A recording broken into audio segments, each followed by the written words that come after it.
Just a short time ago, Ban Ki-moon warned that civil war is imminent and real, and that the international community needs to take bold action. For the latest on the diplomatic maneuvering at the United Nations, we check in with Colm Lynch of The Washington Post. Colm, the peace plan put forth by Kofi Annan and approved by UN members hasn't changed the situation on the ground in Syria.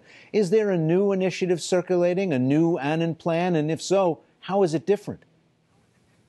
Well, I mean, there is a feeling that the Annan plan, which is supposed to start a political dialogue between the opposition and the government, has hit a dead end. The government is not willing to talk. The opposition is not willing to participate and talk. We're seeing all the violence unfolding. Kofi Annan has been looking for some way to recharge the diplomacy.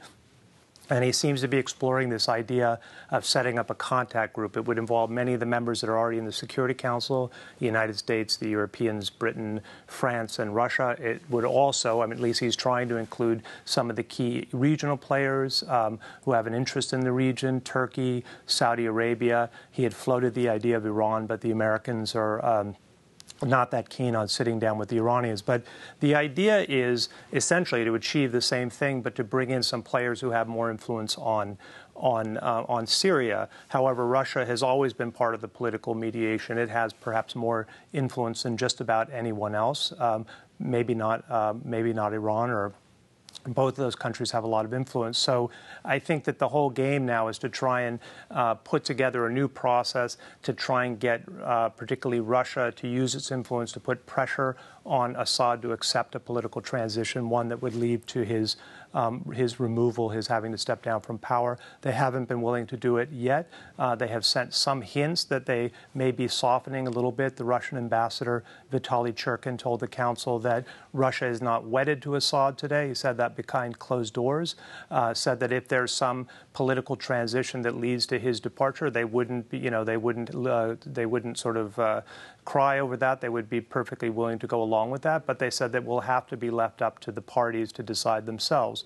And that's a big question mark. Would Assad ever be willing to agree to a process that would lead to him stepping down? And so far, he has looked like a man who wants to stay where he is. Kofi Annan is often a pretty restrained guy, very careful in the way he uses language, but it also sounds that back in New York, he's saying this is a pretty serious situation in Syria.